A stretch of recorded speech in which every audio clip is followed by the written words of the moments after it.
Assalamualaikum warahmatullahi wabarakatuh. Halo sahabat pendengar, kembali lagi di podcast Dua Cahaya Satu Pikiran. Baik, pada episode kali ini kita akan membahas bagaimana makam Sunan Ampel. Bukan hanya kita mengetahui secara istilahnya, melainkan kita juga akan membahas secara lebih dalam.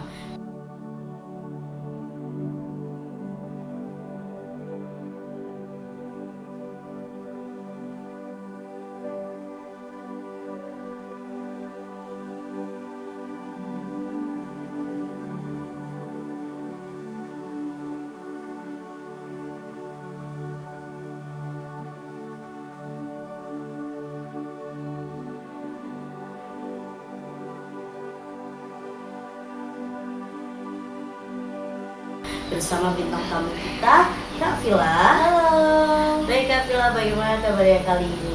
Alhamdulillah baik hari ini Kak.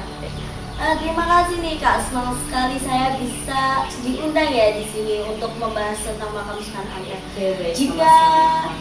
Jika kita berbicara nih tentang makam Sunan Ampel, itu tidak hanya sebagai seorang makam seorang wali saja, tetapi tentang pusat dakwah Islam yang berada di tanah Jawa ya.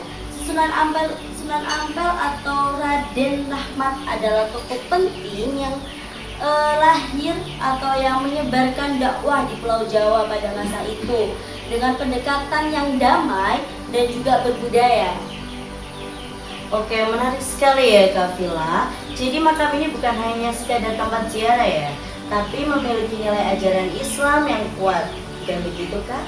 Betul sekali Kak Vivi. Bahkan hingga hari ini makam Sunan Ampel itu tetap hidup karena ada masjid, ada pesantren, dan juga terdapat banyak sekali interaksi sosial di sana. Jadi itu tuh yang menunjukkan bahwa makam Sunan Ampel itu tidak hanya hidup ketika adanya Sunan Ampel, tetapi walaupun Sunan Ampel setelah tiada itu tetap hidup ya. Oke, baik Kak. Oke, kalau kita lihat banyak orang datang ke makam ini dengan latar belakang yang berbeda-beda ya Kak. Terus bagaimana makam ini bisa menjadi media dakwah hingga saat ini Kak? Nah, disitulah Kak titik letaknya kekuatan dakwah makam Sunan Ampel ini. Bisa dibilang ya Kak, dakwah makam Sunan Ampel ini yaitu menjadi media dakwah yang tidak hanya secara ceramah formal saja, tapi orang yang datang diajak untuk mengingat tentang perjuangannya Sunan Ampel, terus tentang mengingat kematian, merenungi kehidupan dan mendekatkan diri kepada Allah nih Kak. Nah, nilai-nilai seperti kesederhanaan inilah yang menambah keimanan kita dan spiritualitas kita tentang arti makna dari agama Islam sendiri. Metode dakwah Sunan Ampel, makam Sunan Ampel inilah yang mengedepankan hikmah dan keteladanan. Oke, baik Kak. Kalau kita lihat nih, banyak orang yang datang ke makam ini dengan latar yang belakang yang berbeda-beda. Nah, bagaimana nih makam ini bisa menjadi tempat dakwah hingga sejak saat ini? Nah, justru disitulah Kak letak kekuatan dakwahnya. Jadi makam Sunan Ampel ini menjadi salah satu metode dakwah yang tidak hanya secara ceramah formal, jadi menjadikan dia menjadi metode dakwah yang kultural tanpa harus dengan ceramah. Jadi orang-orang yang di sana itu diajak untuk mengingat kita tentang kematian, tentang merenungi kehidupan dan mendekatkan diri kepada Allah Kak.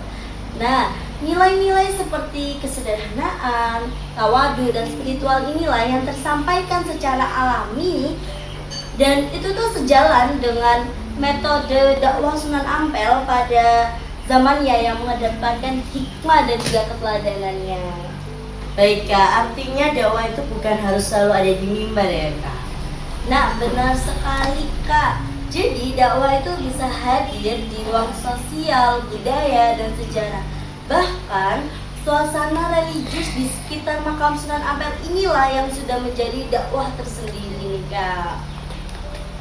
Oke, jadi bagaimana Kak relevansi dakwah Sunan Ampel bagi generasi muda saat ini maupun di era digital pada saat seperti ini Kak?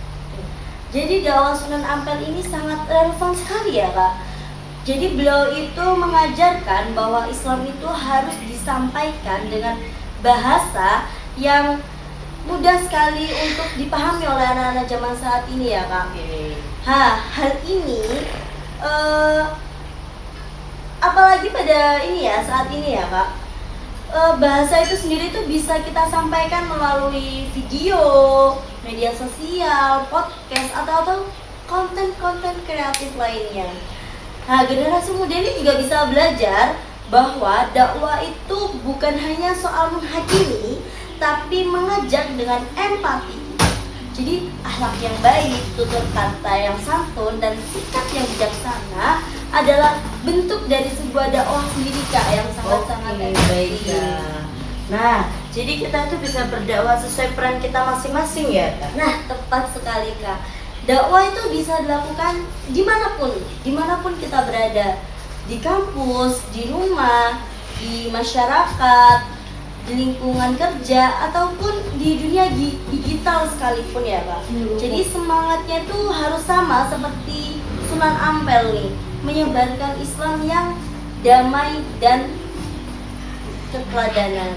Setelah kita membahas yang sebelumnya tadi, saya ini mau bertanya bagaimana dakwah makam Sunan Ampel secara perspektif ontologi, aksiologi maupun epistemologi nih Kak. Bagus banget nih Kak pertanyaannya. Bisa kita mulai dari yang pertama, yaitu antologi. Jika dilihat dari antologi seperti yang saya sampaikan tadi ya, jadi makam Sunan Ampel ini tidak hanya dilihat hanya dari bangunan fisik atau sebagai tempat ziarah, tetapi kita juga bisa melihatnya tentang nilai-nilai spiritual, ruang spiritual dan juga historis yang memancarkan tentang nilai-nilai dakwah dalam makam Sunan Ampel. Jadi keberadaan makam ini itu mengingatkan kita akan kehadiran nilai Islam yang hidup.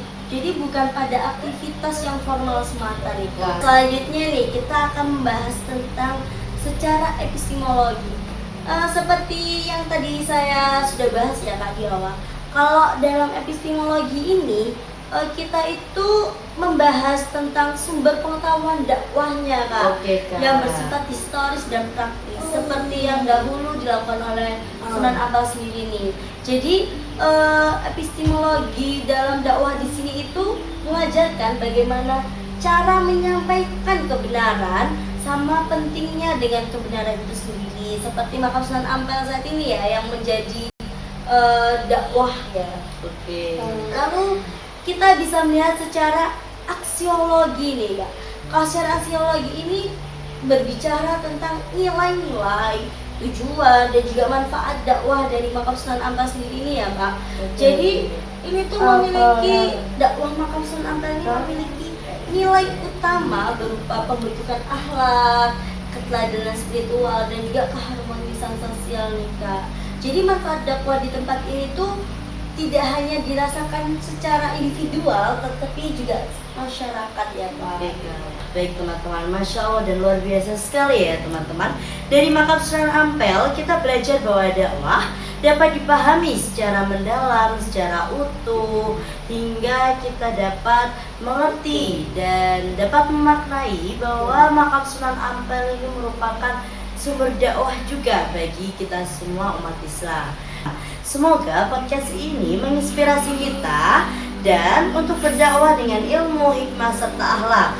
Dan terima kasih juga kepada teman-teman sebagai pendengar kita pada podcast kali ini. Di sini saya Kak Vivi dan juga Kak Vila pamit undur diri. Wassalamualaikum warahmatullahi wabarakatuh. Bye bye.